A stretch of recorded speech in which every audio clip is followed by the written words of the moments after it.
Timeshifters hope that you enjoyed this rare and infamous moment that combines a first-rate disaster with genuine historical significance. But now it's time to take a deep breath and get those cameras out as we prepare to temporally reset you to one of the most fantastic catastrophes in history. Are you ready?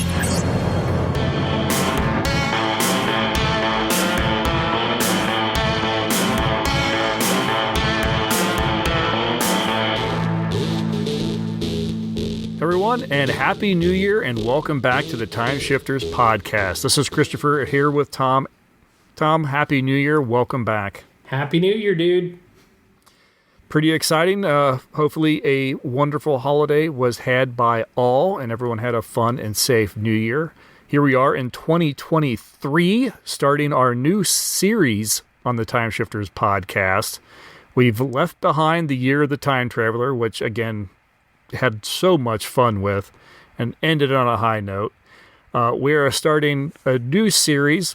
As I explained, I think I explained last episode, we thought this would just be a limited series, and it quickly ballooned into, we can do this all year. And that's where we decided to come up with the, well, it looked pretty theme for this year. And I do think it's going to be a lot of fun. Hopefully, as we were saying last episode, hopefully these movies will spark some discussion among the socials and our listeners. Yeah, I think a lot of these either based on nostalgia, based on the amount of effort that was put into the film, but maybe not came out the other side. Either way, we're going to get a little controversy. We're going to get lots of discussion between probably you and I at the least. And there should be a lot for everybody to chime in on. Some of these are going to be favorites. Some of these are going to go, why is this on on your list? So, it should be a lot of fun. It's an interesting list that we've come up with. Yeah, I think so, and I think it will be fun. I was actually expecting... we'll get into it later. I was actually expecting to have a little bit more on this movie that we're going to be talking about today. We don't really. I have only one small, just a couple small things, but it is right when we are recording this, it is right around the holiday season. Everyone's probably a wee bit busy. Yeah. So that may be understandable, but maybe we'll get something after the fact. Yes. As I mentioned, we are recording just around the holiday season, so yeah, it's been a little hectic and busy, I think, for everybody, including ourselves, so we haven't done a whole lot. You're a little busy because you've just moved into a new home, and again, congratulations on that. Yes, thank you. So yeah, I haven't been watching or doing a whole heck of a lot. I did see Black Adam. It made its premiere on the HBO Max or whatever it's called. Yeah. And so I gave that a watch the other day. It's fine. I was kind of looking forward to it. I mean, ever since Shazam kind of teased it, I was looking forward to this sort of thing. Dwayne Johnson, I kind of, I like a lot of the stuff he does. I was looking forward for that reason. Yeah, the film itself, it's got more problems than it does pluses. Yeah. Yeah, I mean, as we were discussing prior to the start of the episode, I just found it incredibly chaotic. It was trying too hard to cram too much into a little thing, but then Black Adam himself, he is a niche character in the DC universe. He's not like your forefront character. You have to know who he is and where he comes from. And while this gave that background, you also can't kind of tell it without having some adversaries, which if you're not going to pair them off against some of the larger, more obvious ones, so you pull out Justice Society, and now you got to explain who all they are and where they came from and all that, and it gets to be too much. My initial review on it was exactly what you just said, is it was a movie that was trying way too hard. And it was trying to artificially capture the sort of magic that a lot of the early Marvel films managed to do naturally. And it gave us these characters with just Justice Society. So we had, Hawkman and Atom Smasher and these characters. And they felt forced into the movie, and it felt like they were trying to force you to like them. Yeah. In most superhero films, you walk away wanting to see more from these superheroes. Right. In this movie, I never want to see any of these people again. Well, and like DC it does time and time again, especially on this scale. The characters that they introduce, I mean, you kind of have to be in the know for some of them. Like, you get Dr. Fate and Hawkman and stuff like that. Atom Smasher and... God, I've already forgotten the girl's name. I have no idea who she was. You have to... Wind Girl. Yeah. You have to know who they are going into it, because the movie's not adequately explaining who they are and where they come from. And then, without spoiling anything, when something happens to a character that you have only just been introduced to over the past, 30, 45 minutes, and something happens and you're supposed to care, it's kind of hard to. So, yeah. Yeah, I can't help but wonder what fans of these characters thought of their portrayal. Because, like Dr. Fate, I had sort of an impression of that character that didn't match the character that I was seeing in the film. And I don't know if it's just because I have such a limited experience with the character or if they totally got it wrong. Yeah, and since I never followed those kind of stories very often in the comics, my exposure to Dr. Fate is whatever the Justice League series that spawned from Batman the Animated Series and Superman the Animated Series. It's whatever they did in that. So, yes, that's exactly my experience with him as well. So, I mean, it was cool to watch them in that sense, bring him in, tell a little of his story, but that's not enough to go on, and it's not enough for this movie for me to care. Yeah, exactly. Yeah, so it was unfortunate, and there's and how do you like that? I don't know. Can we spoil it? Maybe we shouldn't spoil it. It's still relatively new. So I was going to talk about the end credit scene, but actually, I think you can talk about that. Okay, because that is just all over. I was going to mention a little bit about it because it's all over the internet, anyways. Because after this one, of course, DC brings in James Gunn to start helming their DC properties, much like Kevin Feige does it for Marvel. And he's essentially said, anything that we've done, that's it. No, that we're not doing that anymore. So most of the actors that have taken up the mantles in what we've seen are now not going to do that. So yes, Superman makes an appearance at the end of Black Adam. That, I think, is pretty much common knowledge at this point. Okay. If you're listening to us on the internet, you've probably already read that. And you've probably already read that Henry Cavill has essentially been fired as Superman. He isn't going to be returning to the character. And this was supposed to be the reintroduction of him to playing the character. So, right. And honestly, that part, I find that a shame because despite the terrible DC films that were there, he was a fantastic Superman. He just wasn't given good properties to be in. Yeah, exactly. Now, that whole situation was so weird because I think the way it went, the studio gave him the go-ahead to say, yes, you can say that you'll be coming back as Superman, which he did. Yeah.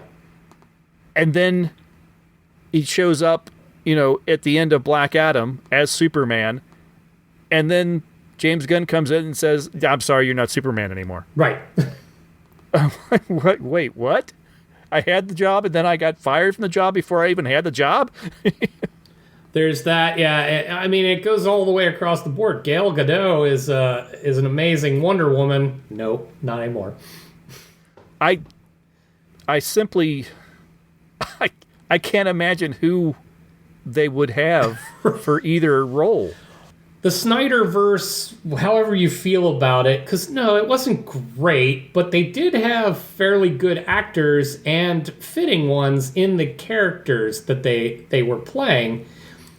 Some better writing and some better story would solve that problem. You don't have to abandon what you laid down entirely. You can just go, okay, that we introduced that. Now let's just make it better. Right. But no, we're not going to get that opportunity. Yeah, I think remember reading James Gunn wants to go with a younger Superman. Yeah, he wants to start like earlier. Right. Well, my initial thought is, hasn't that been beaten to death? How many young Superman, Superboy television stuff has gone on?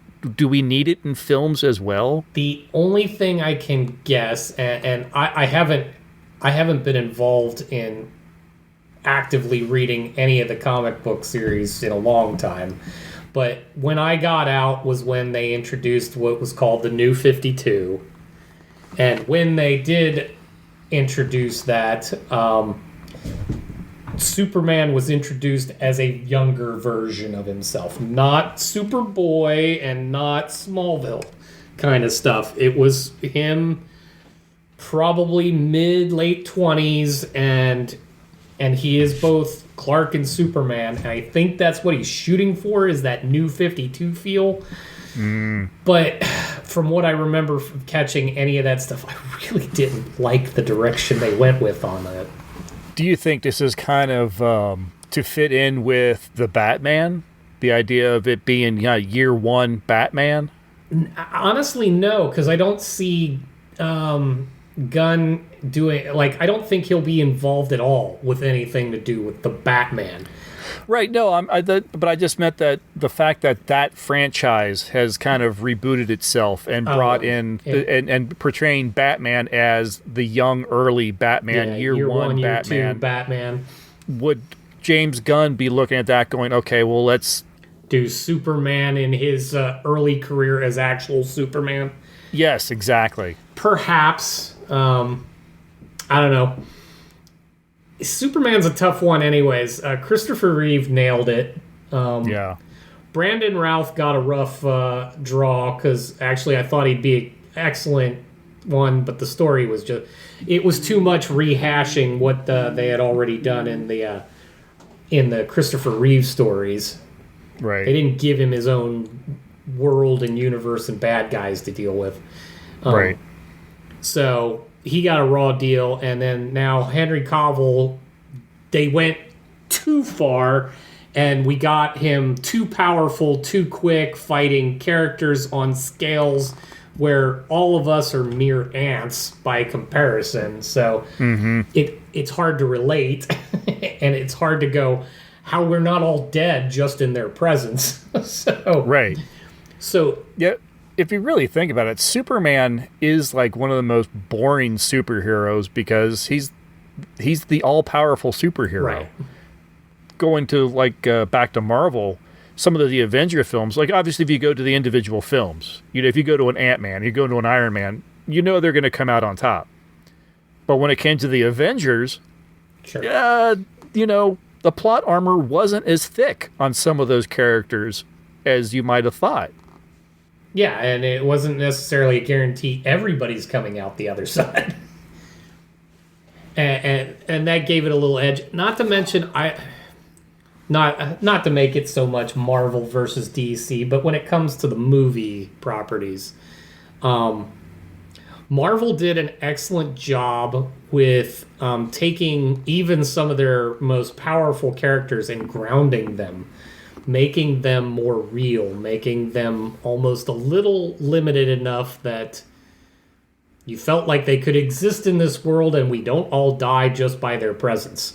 So DC went the other way entirely, where everything else...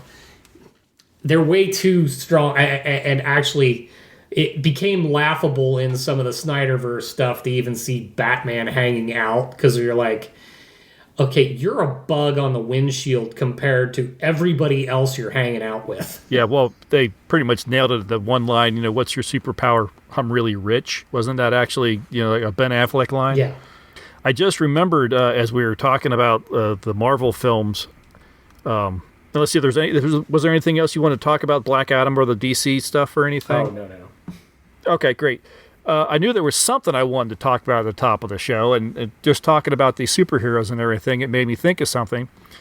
Just not that long ago from before recording, it was announced all the selections for the National Film Registry of the Library of Congress, the films that are going to be, that have been selected to be preserved in the Library of Congress. Yes. And it was a really interesting list and very eclectic list. And I wanted to mention a few, and I'll top the one that I think fits in with our discussion that we're just having is 2008's Iron Man is being selected, is going to be preserved. I know. These films are selected for their cultural, historic, or aesthetic importance. And yeah, if you think about what Iron Man kicked off back in 2008, I think cultural and historic would definitely fit the bill there. Iron Man was one of those, if you were a Marvel fan, you knew who Iron Man was, but he's not like an A-lister kind of character. He's the B-lister. He had his own story. He is in the Avengers, but he was kind of always a little more in the background. I mean, you really had to follow him to know who he was. And to have that be a headlining and your first one out of the gate. Right. And to just knock it out of the park right out of the gate. And it gave new life for Robert Downey Jr. as well. It did, yeah. That reinvigorated his career big time. Oh, absolutely. And it's another one of these things where I don't know if there's ever going to be another Iron Man that's as good or as perfect as Robert Downey Jr. was in that role. He was, without having read every single ever comic book of Iron Man, what little I have read of him, he just nails it. Yeah, oh, absolutely. He is the character, and I mean, he's left quite the mark on the whole superhero world. Oh yeah. And so when he hangs up his helmet there at the end of the Avengers Endgame or whatever it is, like we were talking about before, where Black Adam was trying to make you forcibly feel for characters. When Iron Man, spoiler alert for anyone who hasn't seen the last Avengers film, Tony Stark / Iron Man sacrifices his life, and they have the funeral for him and everything. You get emotional. That's an emotional moment because you've watched him for nearly 20 years in that role. Oh, yeah, no, people were devastated. And it was such a good way to even do it because it's still kudos to the entire studio that they can have these things all tie in so closely together. But I mean, him going out for essentially the world, let alone the team.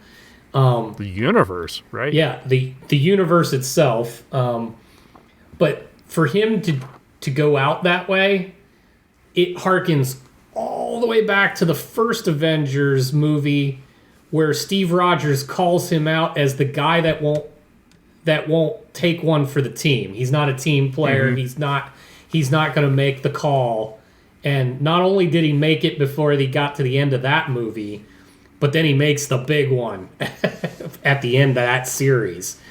Yes. So it just, everything about it just hit right. It was an emotional thing. And when you think about, these are comic book characters. Yeah, exactly. And they're making you feel real feelings, and that's like amazing. Just to talk a little bit more about this list, I just pulled a few out of here. The list is much longer than what I'm going to talk about, but Carrie from 1976. Oh, wow, nice. 1950's Cyrano de Bergerac. I added that one only because I've seen that film. We covered it over on Orphan Entertainment. Phenomenal film. Yeah. I am so happy that it is going to be preserved. That is definitely one worthy of it. 1988's Hairspray, which I've never actually seen. I've seen that. That's a fun one. All right, cool. 1990's House Party. As I said, Iron Man. 89's The Little Mermaid, the Disney animated feature. That kind of, I think that's the film that sort of re-kicked Disney back into the zeitgeist, I think. I still remember that one kind of fondly. You saying the words, I can hear the music. Yeah, so let's move on. Yes. 1972's Superfly, Black's exploitation film. Very cool. And 89's When Harry Met Sally. That. If you don't know the film, you know at least one scene from the film, I guarantee. Well, it's been spoofed so many times by so many other properties. It's just a very interesting list, and it's just so amazing to see a superhero film. How long ago was it when it's something like in science fiction or a superhero film would be... It may have been the biggest box office success or whatever, but when it came to like actually acknowledgement from like its peers, crickets. And now it's something that's being, selected by the Library of Congress to be preserved for all time. The last time I can even think of anything remotely like that was when the last Lord of the Rings movie got an Oscar. Right. Well, yeah, that's within recent memory, but there was a time when you go a little further back where, you can't really give that an Oscar. That's a kiddie film, right. Kind of, mentality. And now they're real players. And like you said before, that, these are characters that people feel emotions for, like legitimate emotions over. So it's no different than your notebooks or your My Left Foots or whatever. It's still pulling on the same heartstrings. It's just doing it while wearing a cape. Yep. The only thing I'll mention really quick that I watched, it was something that came up on Amazon Prime, I think. Mm-hmm. And it just seemed like it was like one of those things that it kept popping up in the you might like. Not exactly sure why I thought I'd like this. It was really close. It was a 1986 film called Vicious Lips. I had never heard of it. Oh, it was so close to being something that I would absolutely love. There's a phenomenal short film stuck in this feature-length mess. If you could chop out like 30, 45 minutes of it and just clean up the dialogue a little, you would have a film that I would just I would watch it constantly. Because it would be this perfect little snapshot of the 80s. It's the big hair, it's the makeup, the clothes style, the music. It'd be so much fun.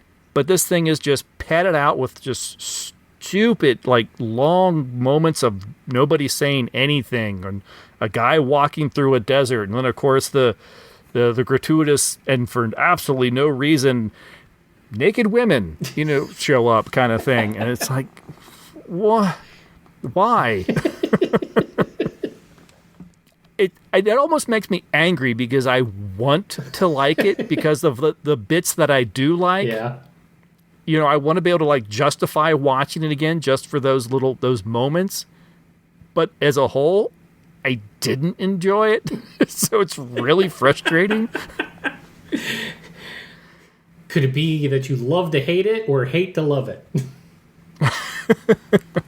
Yeah, I'm not sure. I have actually requested I found it on a multi-disc set, like cult favorites or something from the library. And I have requested it. So I think I'm going to I think I'm going to edit my own version. I had a buddy do that with the Superman movies, so why not you? I'm going to make my own short film out of it. There you go. Something that I can watch and I can just watch the highlight reel. The non-director's cut. Yeah, it was frustrating. The whole time I'm watching it, and I kept going from these moments where, like, this is awesome. I'm tapping my foot. I mean, this is really great music. It's almost like a bunch of music videos tied together. Nice. And And I was like, this is really cool. It's kind of fun. It takes place in like supposedly the future. So there's like this, but it has this rock band off going to like the big break, and they have to fly there in the spaceship, but the spaceship crashes, and in between there's the music, and I'm like, all right, this is cool. And then the music stops, and then just painful things happen. I'm like, is this is like torture, isn't it? Did it stick Ishtar somewhere in the middle of it? I think it might have. Yes. I don't know if anyone else has seen this thing. Like I said, I had never heard of it, and it's very rare for me to come across a 1986 film that had anything to do with science fiction. It was an Empire Pictures, so this is all Charles Band, the guy that went on to do like all the Full Moon Pictures and stuff. So this is one of his early productions. So yeah, the fact that I hadn't heard of it or anything was surprising to me, and now that I have, it's like, This one sounds like it's going to be the one that sticks in your craw for a while. Yeah, I'm going to make a road trip to, I think Charles Band is just in northern Ohio somewhere. I'm going to go up there and just ding dong. Chuck, gotta ask you about this thing. Well, there's odder ways that we've come across an interview. Yeah, that's it for me. I don't have anything else. I think it sounded like before we sat down to recording, you were telling me that you've been pretty busy. So I don't think you've done and watched a whole heck of a lot. Not a whole heck of a lot. Like we were discussing earlier, I have been revisiting the old cartoon series from the 90s, the Exo Squad. Right, yeah. And it's kind of funny. 90s is just stamped all over this because the hairstyles and the it's clearly just post 80s. Everything's all puffy and colorful, and the part I can't get over, and the part why I'm still diving into this one, is the overarching story is so good. And the concept of these their vehicles and weaponry all interactive directly from their brainstem was very cool, very, very cutting edge at the time. And I keep envisioning taking at least the theme of the thing and turning it into something so much better than it was, because it was a cartoon designed to sell toys. And it did so effectively because you and I bought some even. Oh, yeah. Yeah, I had at least had a good, like, almost half dozen of them. Yeah, I'm sure. I know at least I had the actual squad, the Alpha Squad or whatever they were called. But it gets painful at times because it's clear that they just want to sell the toys, so they have the battles and things are just crashing and booming and they're flying around and all that. And I'm like, all right, get back to the story, because the story is actually good. I even love their concept of their Neo-Sapiens, the improvement on human beings, bigger, stronger, smarter, multiple thumbs. It just worked, but then it's tough watch now. Yeah, I remember the underlying theme had dealt a lot with racism and fear of the other sort of thing. It did actually. It clearly stole, and not that Battlestar Galactica didn't steal it from elsewhere, but I mean the Neo-Sapien story is essentially the same as the Cylon story. Human beings make a creation for their bidding, and it goes wrong when all of a sudden the things that are doing our bidding would like their own lives. So, right. And actually, it is stated in one of the episodes that humans have a gift for creation, but not the understanding of the consequences of doing. And I'm like, that's pretty deep for a cartoon meant for kids in the 90s. Yeah. Well, I think a lot of sometimes these shows had good writers. Mm-hmm. And they were writers that were they wanted to do more with their lives than write for kids' cartoons. Sure. And so they would weave in stories like that so they can show later, like, yes, it was for a toy commercial, but No, it hit hard because I just recently watched what was, and this one was prone to having continuing stories. So even though it's a little half-hour cartoon, the stories themselves are movie length. So several of them had arcs that were 3 or 4 parts long. So you had to watch the whole thing to understand. And there was this one, the story arc at the very end of the first season all deals with essentially this race that the humans have made have now also gotten to a point where they could populate the solar system and completely replace human beings altogether. They don't need human labor. They could just wipe out humanity and become the dominant species of the solar system. This is laying before them, and of course the humans are here to wipe that out because they don't want to be extinct. But they also have a Neo that works with them, and he is struggling with the notion of wiping out his own kind just to prevent this. And he ends up doing a whole betrayal thing that they did not telegraph. It just happens. So watching it unfold the way that it did, it was really good storytelling for something of this nature. So I was very impressed. I'm enjoying rewatching it, but then you slide into the whole, some episodes, the first 15 minutes are nothing but shoot 'em up, and you don't hear anybody say anything. Right. I was just reminded that you're talking about writers. They start out with kid shows, but they want to go on to bigger and better things. I just was reminded of Michael J. Straczynski, who did some work. If you remember the old Jason the Wheeled Warriors. Oh yeah. And apparently he also worked on like She-Ra, Princess of Power. Oh, cool. But he didn't get any credit for it. And that's he left and then went to Jason the Wheeled Warriors, and then he was story editor on the television series Captain Power and the Soldiers of the Future. Yeah. And that literally was a toy commercial because you could buy toys that you would interact with the actions on the TV. You could shoot at the screen while the show was on.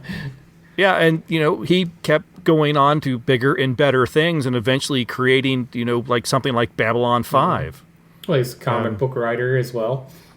Yeah, exactly. He had a fantastic career, but it all started with kids shows. Mm-hmm.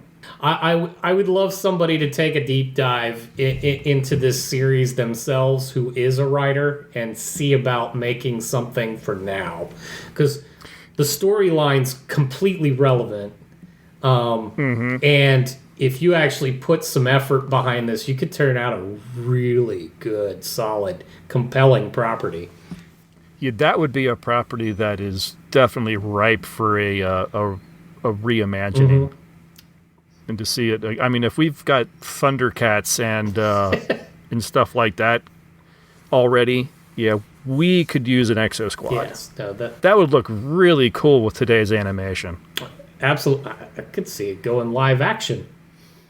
That actually would be a big budget. Go actually all out. Yeah. I wouldn't even say I wouldn't say movie. I would say series. Series. Do a I'd series absolutely put it on a streaming. Total hardcore. Take the really deep, meaningful storyline and run with it. Could you see something like Exo Squad in like on Prime, like The Expanse level of? Actually, that would be amazing if they had tied like the Expanse kind of feel to it. Build in the biological development of a race of the Neo Sapiens. Build out the notion of terraforming the inner planets.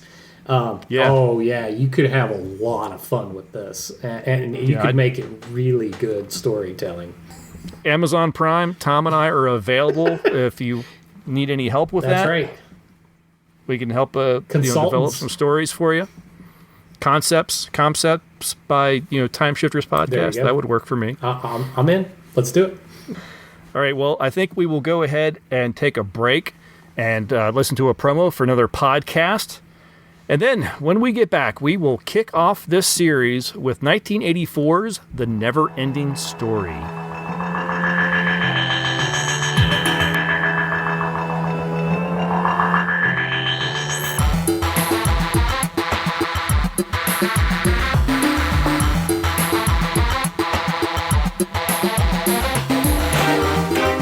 Hello, Christopher. What insanity are you up to today?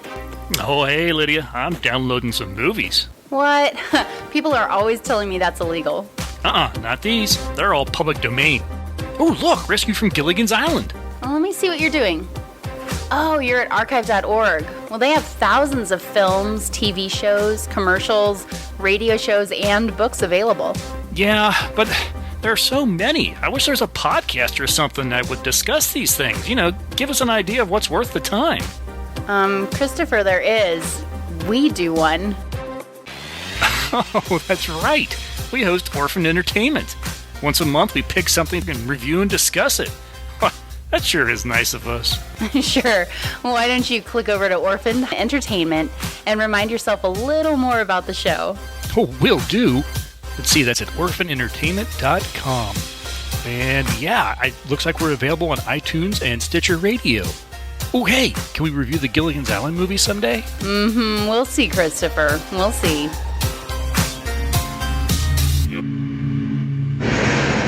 What is the secret of this enchanted book? What wonders are hidden within its pages?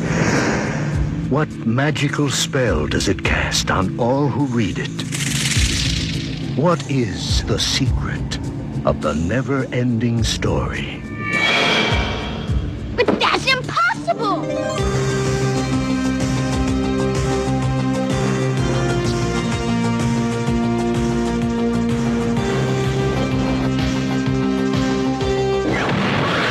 You will enter a world where a young boy's imagination becomes a vivid reality.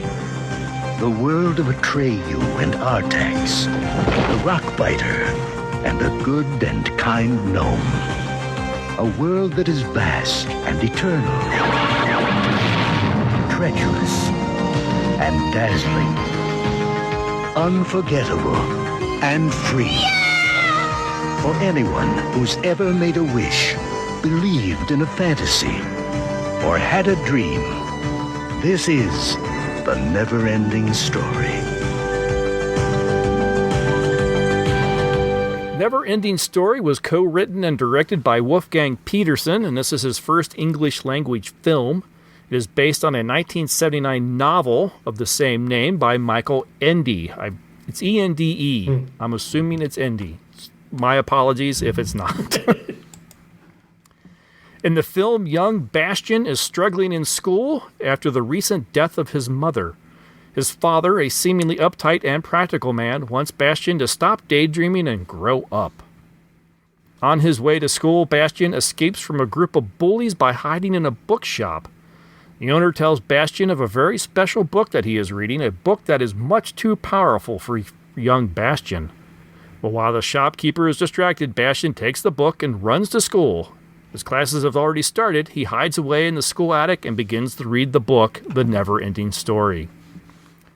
He reads of the fantastic land of Fantasia and its strange inhabitants who are threatened by the Great Nothing, a mysterious force destroying everything it encounters.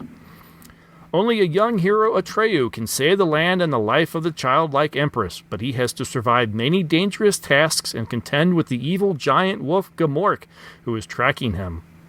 Slowly, Bastian discovers that he is as much a part of the story as Atreyu, and the fate of Fantasia and the Empress rests in his imagination. Film stars Noah Hathaway as Atreyu, previously seen as Boxy on the original Battlestar Galactica. Barrett Oliver as Bastian, and with Alan Oppenheimer, past Cincinnati Comic Expo guest, providing the voices of both Luck Dragon Falcor and Gamork. We'll add this, that the author was initially really happy to see his book turned to film and worked with the director as a script advisor, but apparently Petersen almost completely rewrote the thing without Ende's knowledge.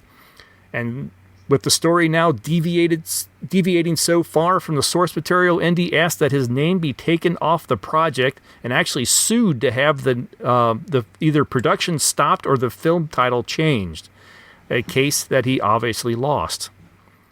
Indy called the film a, quote, gigantic melodrama of kitsch, commerce, plush, and plastic. So how did he really feel about it? Yeah. Having read the synopsis of the actual novel, I really want to read this novel because it sounds really great. The movie only is a small fraction of what takes place in the original novel. Interesting. Yeah, I don't know much about the novel, so might have to dig into that one. Yeah, no, it sounds like it would be a pretty epic read. This came out in 1984. I know I did not see it in the theater. I think this was a early VHS rental sort of film for me, or an early cable film. Yeah, I think this would have been something back in the day I would have caught on 19 matinee kind of thing. You commented earlier before we started recording, you looked into the Wolfgang Petersen. Yeah, we didn't really realize that this was a name that we knew really well. Yeah, we've even done some of these films. Yeah, at least one of them. I know we've talked about Outbreak. So right, yeah, no, that's definitely the one that we did. It did not connect to me whatsoever. No, and I even as we were doing Outbreak, I don't think I looked up to see any of his prior filmography. So to find out the same man that did Outbreak did the NeverEnding Story was kind of like, huh. Right. Famous for directing Das Boot, German film, German war film. Does a NeverEnding Story. Goes on to do Enemy Mine, which we were both discussing, that is begging for a revisit. Yeah. I've been meaning to revisit that thing for decades. Doesn't fit into our year exactly, but... No, it does not. But I think that's going to be just a personal watch on my hand. Mm-hmm. Outbreak, Air Force One, which was actually kind of a fun little action film with Harrison Ford. Yeah, In the Line of Fire was another one. That's... Mm-hmm. And then went on to do The Perfect Storm, Troy, Poseidon. Yeah. All big action films. Yeah, exactly. So, yeah, very interesting. Had no idea. Watching it for the first time in what has to have been 20 years, I'm going to say it's probably closer to 30 years for me. The first thing that really struck me is that this film could use a stronger editor. Yeah. There are moments where it feels like the scene maybe drags on for just like a split second too long, or it cuts too quick. Right. Or the scene goes from one thing to something else that's just so different than what was before that it feels a little unnerving. It sets you off a little bit. Yeah, because there are some moments where there's some heightened action, and clearly it overwhelms Bastion in that moment, and we don't get back to it. We move on, and it does. It's a little bit of a jackknife in the middle of the watching. Yeah, there was one moment in particular I remember I was watching, and the scene goes, and it's got the soaring music and everything, and then the music fades and stops, and the scene's still there, and then it changes. like what the hell was that? You couldn't drag that note out just one more second? Or cut the scene at the end of the note. Yeah. Yeah, a couple of things like that. They're watching it at this age, and I've seen it more recently than you, because I think I watched this with my son at one point, probably a couple years back when he was younger, and this would have been right up his alley. Bastion and his family dynamic and all this, the part, I guess it's the father in me. It's clear, like, his dad's not a bad guy. He's going through the struggle of losing his mother as well. They're trying to just get through their day to day. Clearly, they're in a hurt place. But Bastion doesn't come home that night. I get that he's struggling with the bullies before school, and it makes him late for school. And then he decides, since he's already missing the math test and he's got this book that he stole, I'm just going to go read it. And I get some of that, but the school closes. It gets dark. There's a thunderstorm outside, and he's continuing to read this book, and all I can think while I'm watching that is, his dad is going apeshit right now. Where is my son? There's a whole nother movie Absolutely. about the search for Bastion. Absolutely. And then when it all boils down to apparently a kid and his luck dragon flying down Central Avenue, I don't see him getting out of trouble just because that happened. Yeah, though there is definitely there's bills to be paid the next day.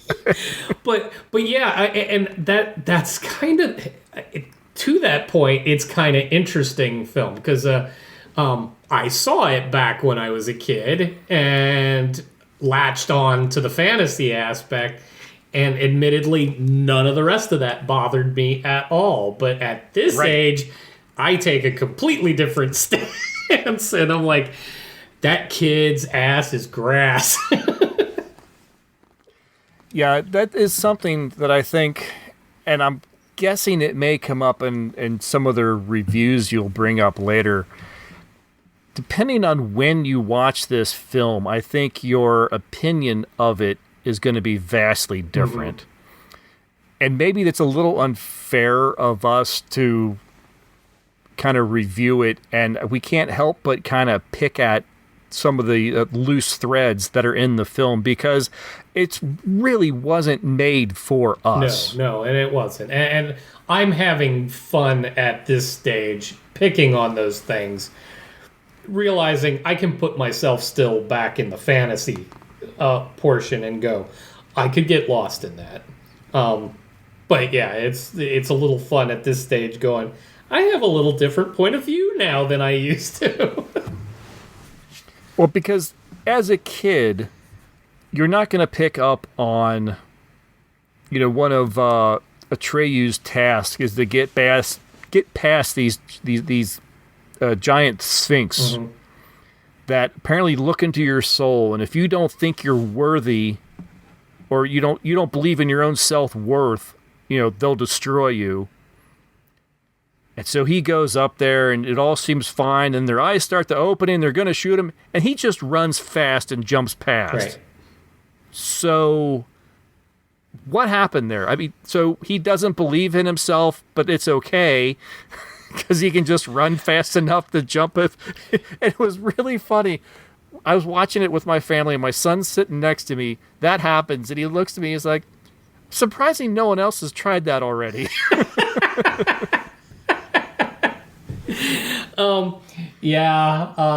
Especially since you'd consider there's probably dead bodies all over the place in front of that. Which we see. We just saw a knight. The one knight die. And we see other things, partially buried by the sand. It looks like there's many bodies laying there that have tried to go through this thing and have failed. And no one. Yeah, apparently all you have to really do is just, jump.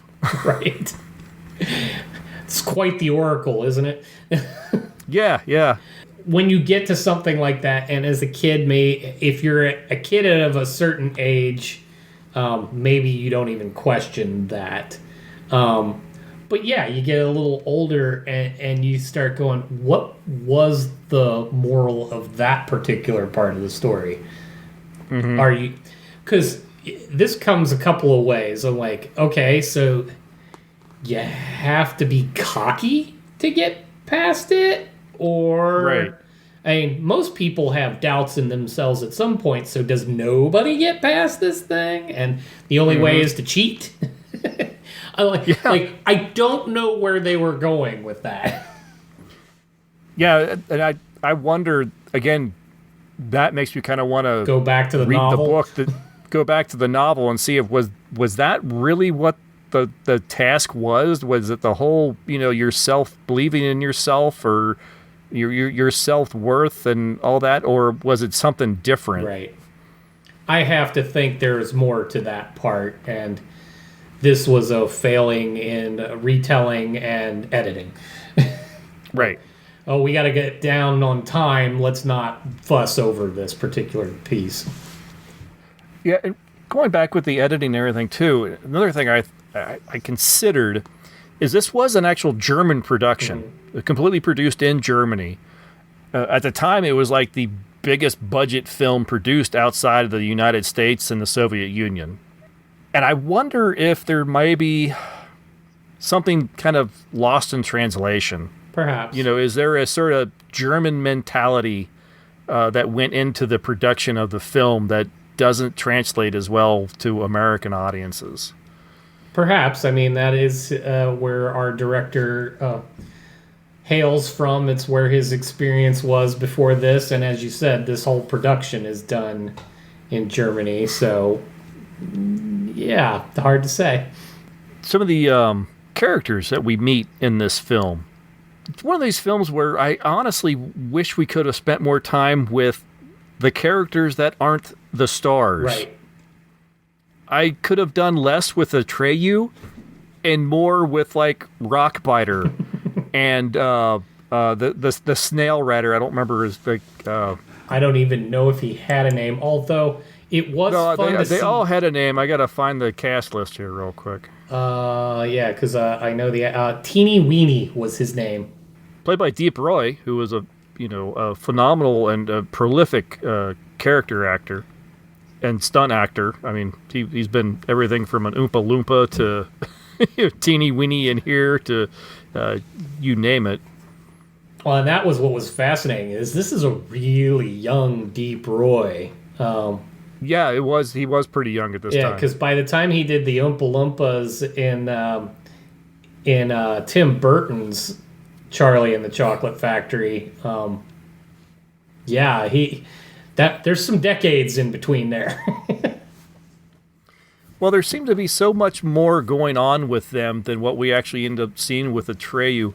One of the most powerful films. Forget all of Atreyu's tasks, and we'll talk about his trial in the swamp and everything. I think the moment that really pulls at me was when towards the end of the film, when we're reunited with Rockbiter, and he's sitting there alone. His friends are gone, and he's just completely remorseful, and he's withdrawn, and he's like, my hands seem like such strong hands, but talking about how he's lamenting how he couldn't hang on to his friends when the great nothing came. That's a very powerful and really great moment, and it just feels like here it is, and let's move on. Yeah, and there was a lot of that in this film. Every time you get to a point where you're getting into the scene at hand, we cut away and do something else. And we've moved on entirely. It's not like we're going to revisit that at all. What's the turtle's name? Morla?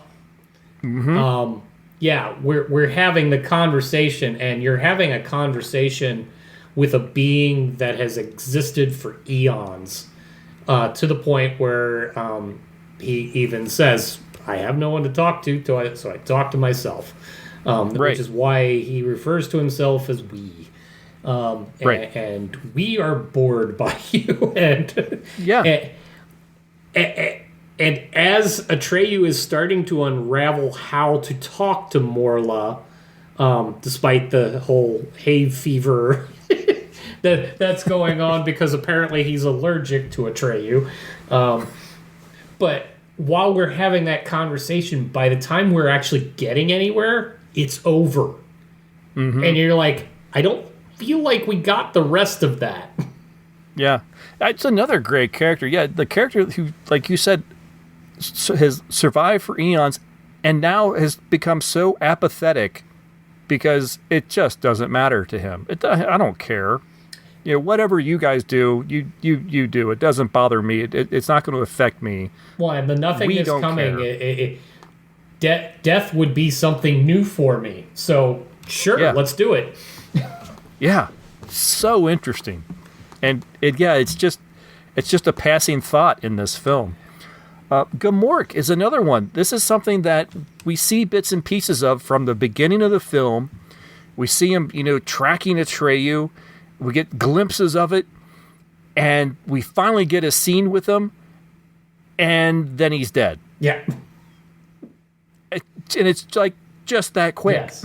Like, wait, that seemed like that was like going to be the point of this entire film. Would have been like the showdown between Atreyu and Gamork, and it is over in 30 seconds. Yeah, and you were expecting more moral to something deeper to come out of that. Like the conversation with Morla was a highly effective one about how, especially since they're in the what is it, the swamp of sadness or Right, the swamp of despair or something like that. Whatever, but I mean that's where Morla lives. So the notion of a being that has stayed in a place like this for eons, has experienced everything that comes by them, and still lives in this particular wretched location. And you're getting into a deep conversation, and that's great. And our actual antagonist, it's just basically a quick conversation. I'm looking to kill. Gamork brings up that he is a harbinger for something else that wants the nothingness. And you think you're That's on behind, the verge, responsible for it. Yeah, right? you're whoever he works for is responsible for the nothing. and you're feeling like you're on the verge of a major revelation that will really kind of tie this story together, and we don't get it. Right. And it doesn't come up again. Well, especially because 10 seconds later, Gamork's dead. Right. Well, right, and well, for him being the errand boy for this other entity that is not the nothingness. The nothingness is what this other entity wants to have happen. We don't ever find out what that entity is, who they are, how, why. Yeah, we don't. Right. There's a total lack of satisfaction in there. Well, and that is where I'm feeling like, we needed more from the actual novel. Right. And interestingly enough, okay, you have that element. And one of the things that I do really like about this movie is that sense that they were actually trying to tie it into the zeitgeist of the day, which just tracks across human history anyway, is this notion of letting hopelessness creeping in. That if we let the things that burden us and bind us, bring us down constantly, that we lose all hope and imagination.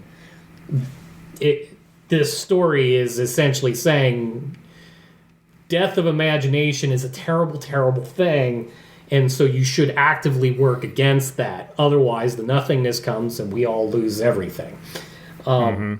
That's a great thing, but you've also built up this thing that's supposed to want that to happen, and we didn't get to connect any of it. Well, also, we have the life lesson about not wallowing in your despair, because it'll pull you under. Oh, yeah. And there are many people that will claim that this was probably one of the most traumatic moments in a film for them as a young child. Oh, yeah. Which was the death of Artax, Atreyu's faithful steed. And it is played up pretty hard in this film. I mean, it does a great job. I think there's people that, like, if you ask them their first really true traumatic, having to deal with death, there's two films that'll come up. It's this or Transformers. Yes. And both of them are about the same time. They're 3 years apart. But no, this scene is definitely played. It's a very traumatic and dramatic scene in this film. And this is an interesting thing between being able to put myself in the time in which I originally saw it and now. I can't decide which is better. I remember the drama of seeing Artax die and how horrible that was. But watching it now, it plays out so quickly by comparison. The thing I find myself questioning is, does that play out so quickly for me now? One, because I already know it. And two, because, I mean, this is a kid's film. Did it hit on what a kid perceives as time passing versus rather an adult's time passing? In which case, if the director knew to do it in the way that he did it, and have it be effective for a child audience, kudos to him. Because it could be an attention span thing. It's very possible. Well, and I also wonder, too, is they wanted it to be dramatic, but they didn't want it to be horrific. No. And so maybe that's why it's done quickly and it's done with like several quick cuts. You know, you don't really see the horse slowly being, dragged under. Right. It's, he's up to his knees and then there's a quick edit and then he's up to his chest and then it's a quick cut, between Atreyu and the horse. And then every time you see the horse, he's a little lower. So you don't have that slow, methodical, because that would truly be horrific. Sure. And then that would also be quite a bit more drawn out. So I think it's probably one of the most perfect scenes in the movie, put in context of it being a kid's movie that you're trying to get some sort of lesson or point across. No, and that's where I'm going with this too, because from an adult perspective, you built no relationship between Atreyu and Artax. It was just... No. But from a child's point of view, you say Atreyu and Artax are friends, that this is his trusty steed, and they do everything together. To a child, you tell them it's just reality. That's enough. Yeah, you don't need anything more. You've been told, that's it. So... And I think that's what I'm feeling in this, and I get to separate my brain into my 6-year-old self and my 49-year-old self. The 6-year-old self goes, of course, that's how it is, and I feel bad. The horse died, and the horse died because it gave up, and you shouldn't give up. That's the lesson. I don't need it to last an hour to get to that point. As an adult, maybe it makes us more stupid. Maybe we need the fact that we need more. Maybe we shouldn't. Yeah, the whole time I'm watching the film, I wasn't not entertained by it, but I did feel like an adult watching a kid's film. There are some kids' movies where you can watch it as an adult, and it's great. Sure. You have a ball. Yeah. One of the things right now, just recently, very popular, it's been coming up in a lot of conversations, The Muppet Christmas Carol. Yeah. Sure, it's a kid's film. It's the Muppets.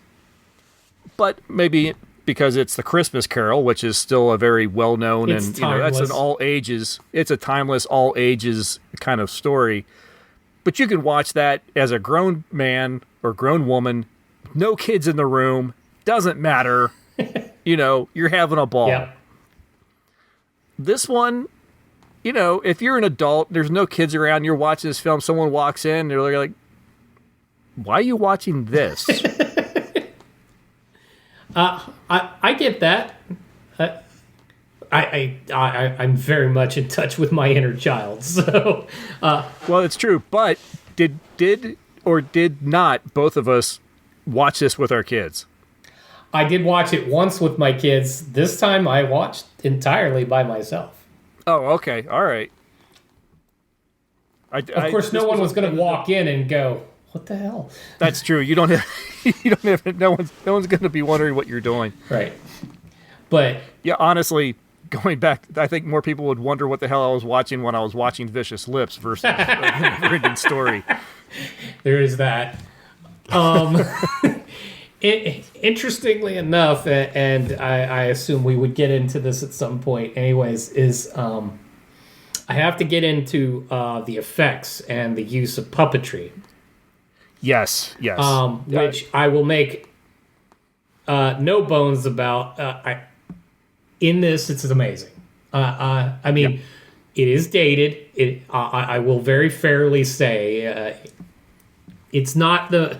You can do better now than you could in 1984. But still, the fact that all of the characters, whether they are played by a human being or animated by a human being, they're physically present. They are the scale that they are, and in some cases they are huge. Falkor was apparently, what you see is, he was enormous. He's like 100 feet long kind of thing. I even remember something back in the day where I watched some of the making of the NeverEnding Story, because the puppetry that went into Falkor's head in particular was just absolutely amazing. And what's funny is watching it now and as an adult, and you're watching Falkor move around and try to talk and making facial features. The fact that the face makes as many different facial features as it does is absolutely insane. It's amazing stuff. You can watch it malfunction. There are times mouth does not keep pace with dialogue, and all of a sudden an eyebrow starts just kind of doing a thing. I'm like, I don't know if you meant to be doing that, but it made it into the film. Absolutely, we need to talk about that, because that is the whole point of this series. Regardless of whether you are watching it as a child or as an adult, whether you are completely immersed in the story it's telling, or whether you are picking apart the different things that don't quite work, or you're not sure what they are going for, this one does indeed look pretty. Mm-hmm. The world they have built, the characters that inhabit this world are they're just amazing.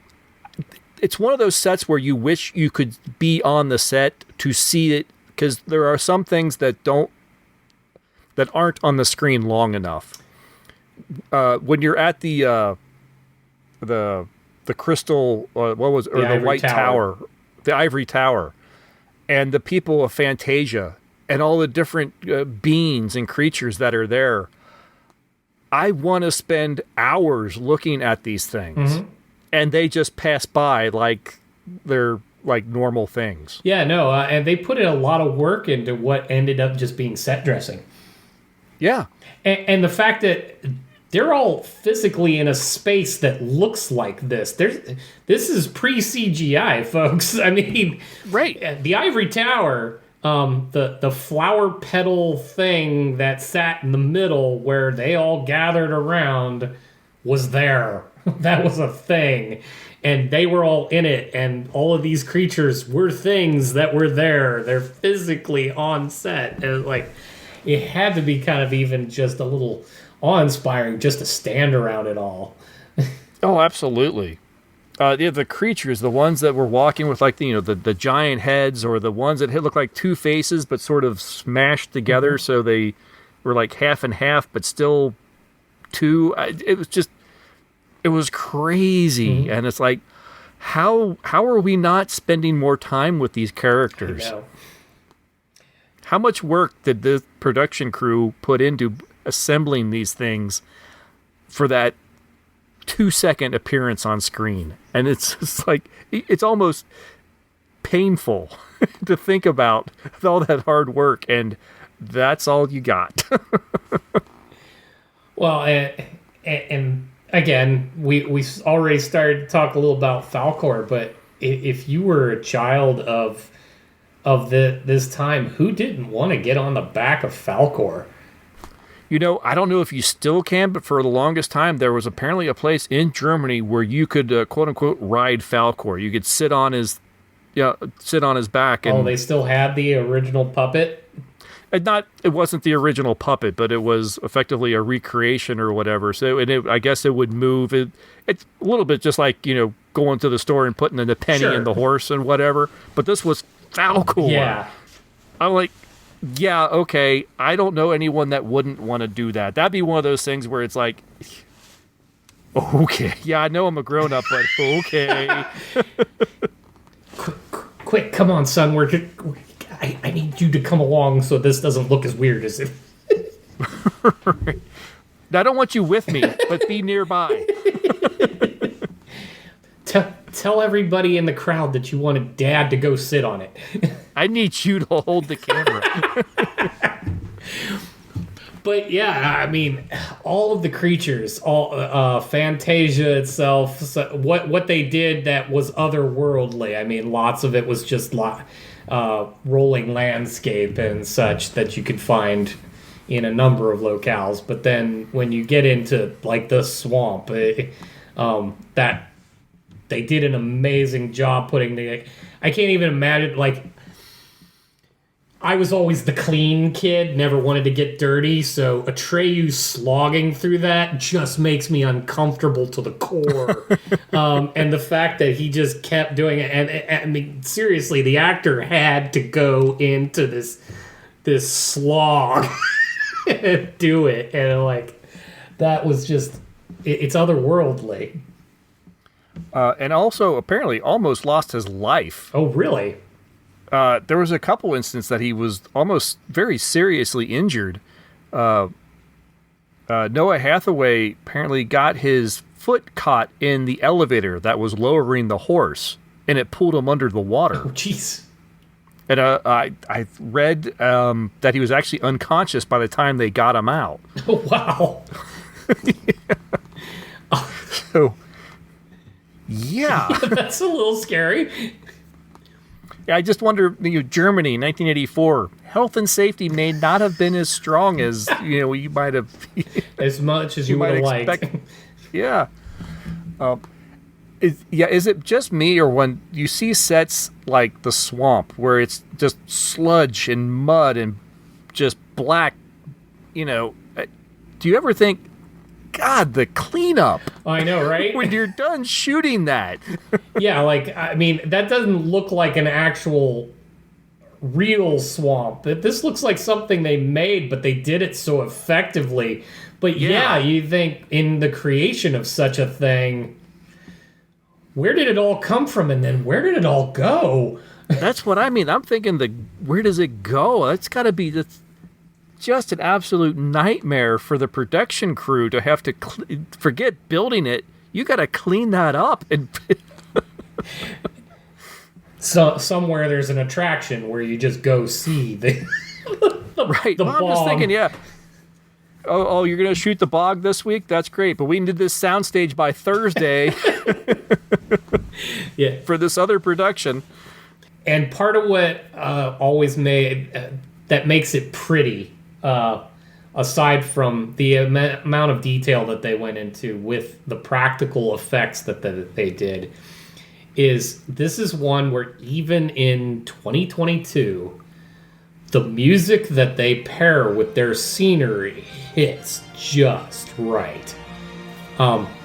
Anytime they'd come across the Ivory Tower and you'd hear that high-pitched kind of bell song that they would play, it just sounded grand. It elevated the film quite a bit. I think I'd be really curious. Apparently, the German version of the film has a completely different score. Really?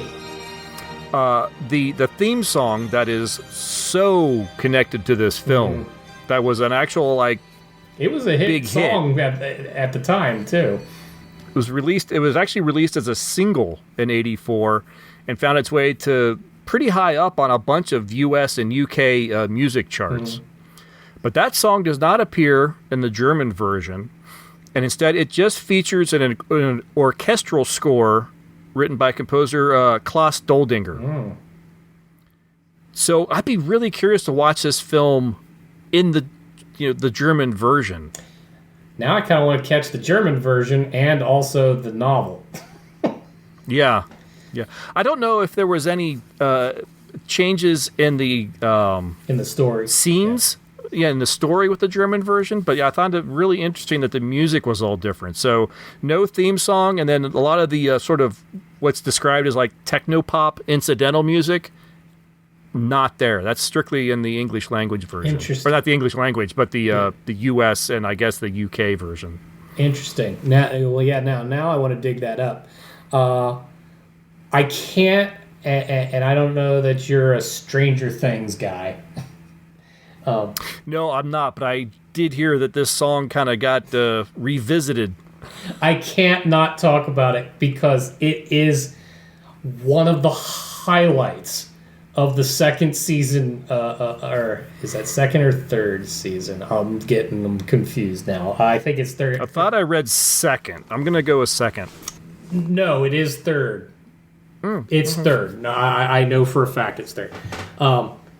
But yes, because the song is used to great effect in a scene where it does not belong. Because this is the song. There's a character who has a girlfriend that starts to sound a lot like my girlfriend in Canada, only to find out that the girl is real. They have a relationship by ham radio because they're not in the same state, and the only way the girl will help is if the boy sings the song with her. And this is all happening at the climax of the season. So they are literally, everybody's in the thick of the plan, and all of it hinges on getting information out of this girl that she will not give until they sing this song as a duet. That's funny.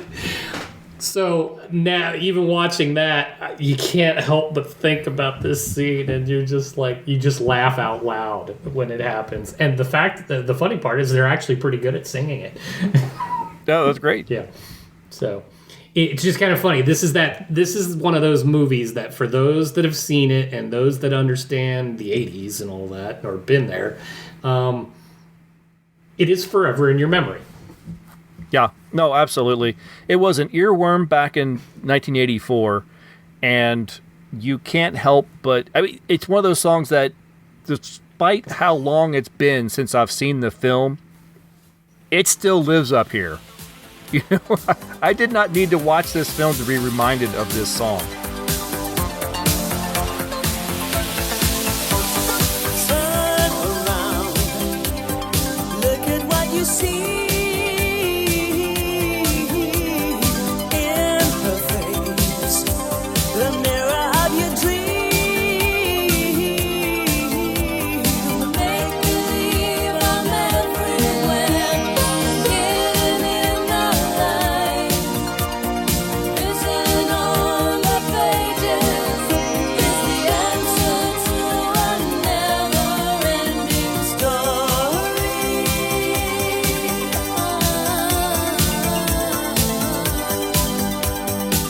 Great song, but yes, it'll stick and it'll burrow its way into your brain.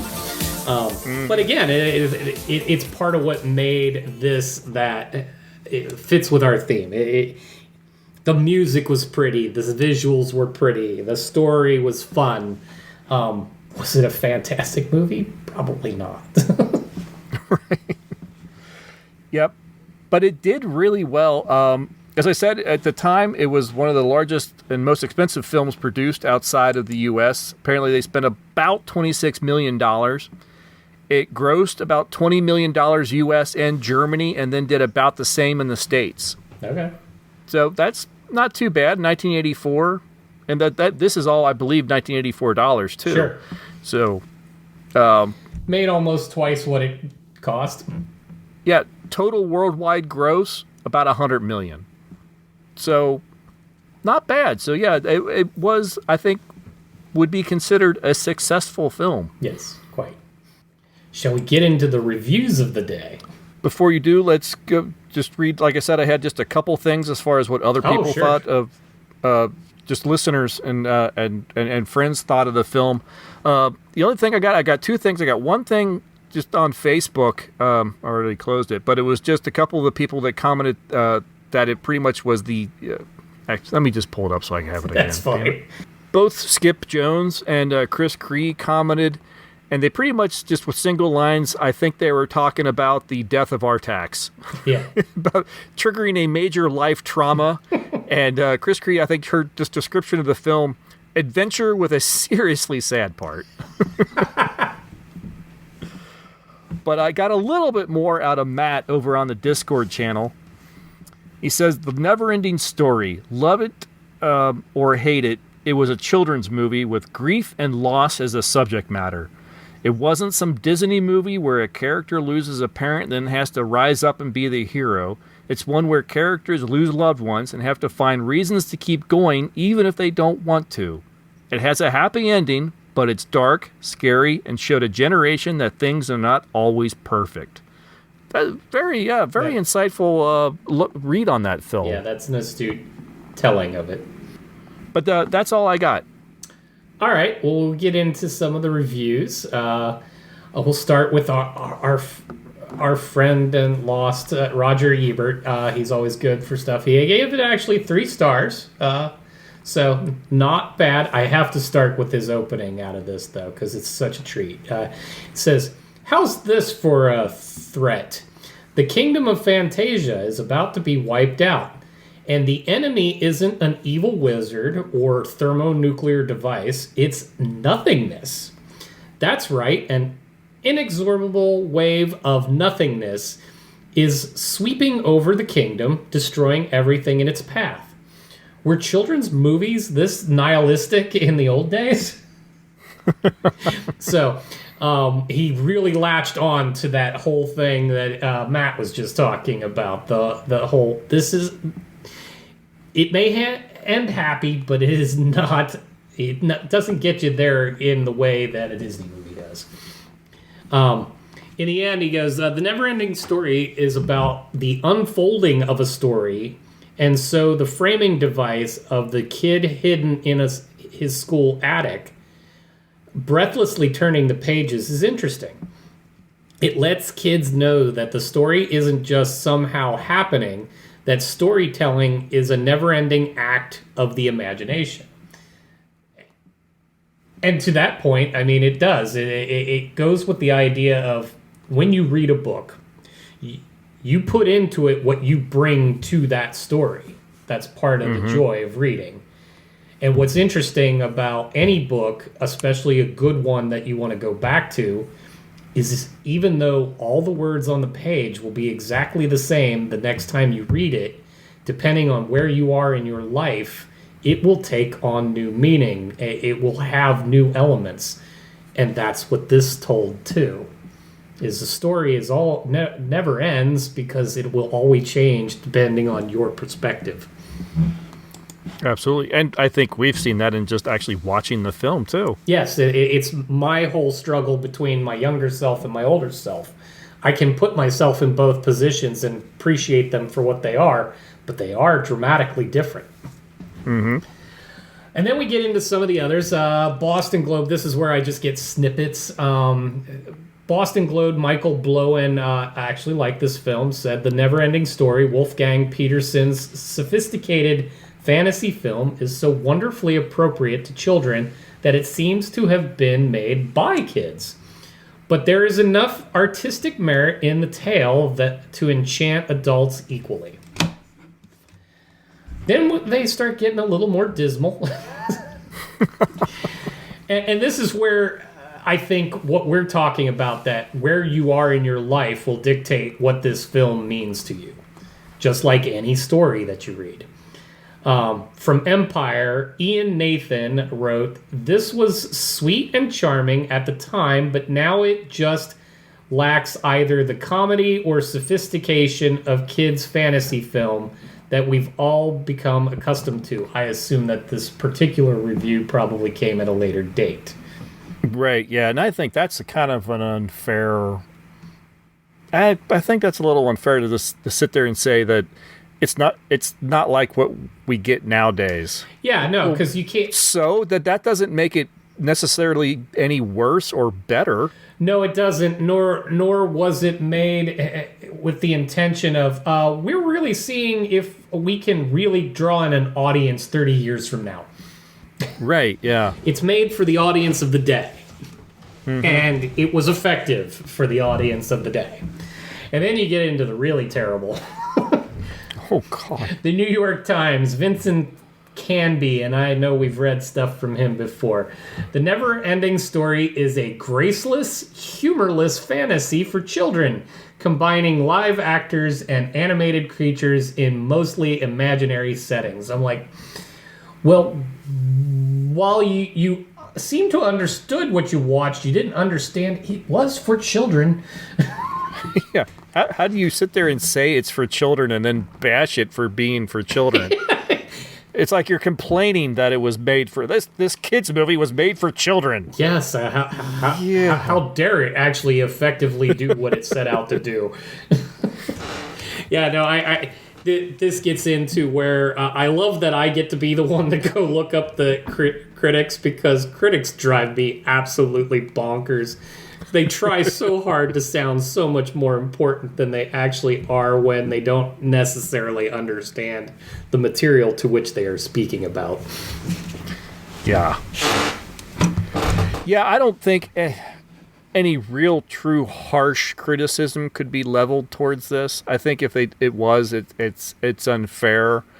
Yes, you can pick apart things like we are as adults and everything, Sure. but yeah, as a kids movie, it's very serviceable. It's more than serviceable. It's a fun kids movie.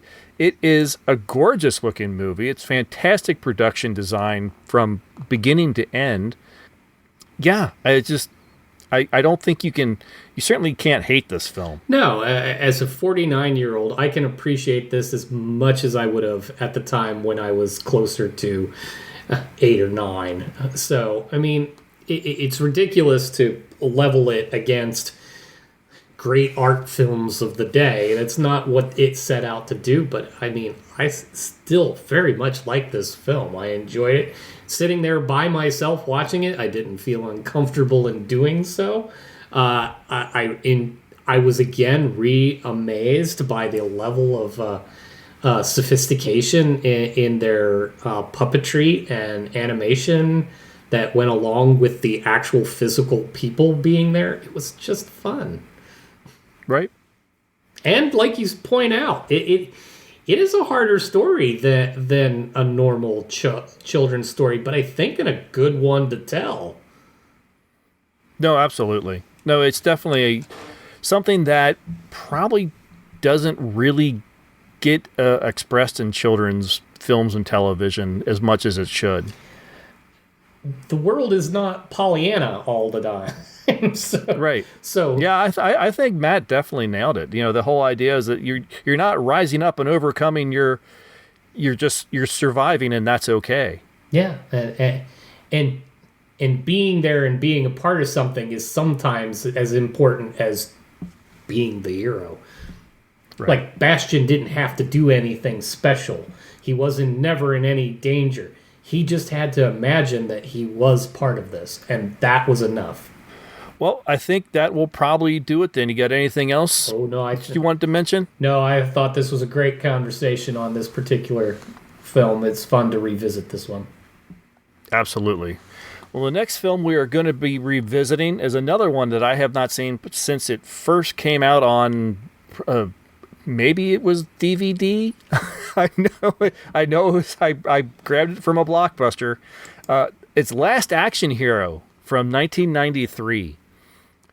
This is going to be a lot of fun. I remember watching this film and thinking it was not appreciated then.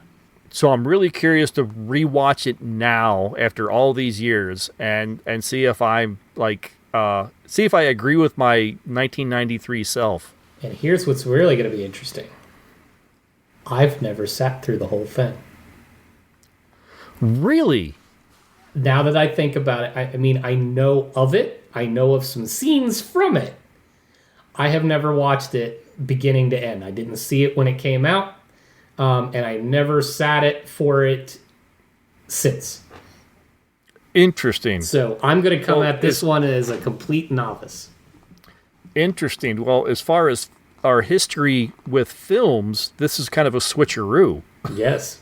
I've definitely done some television that you haven't seen before and introduced you to, but when it comes to films, I'm hard pressed to find one. Yeah, usually I got you beat. Yeah, so very interesting. Yeah, so this will be fun. Yeah, that'll be a really good one. Any thoughts on the NeverEnding Story or The Last Action Hero? Please send them our way, timeshifterspodcast@gmail.com, or follow the link in the show notes to all the different social media platforms that you can post or leave comments there. We'd be thrilled to hear from you. And I guess that'll do it for this one. We'll talk to you in a couple weeks. Thanks very much for listening. Bye. See ya.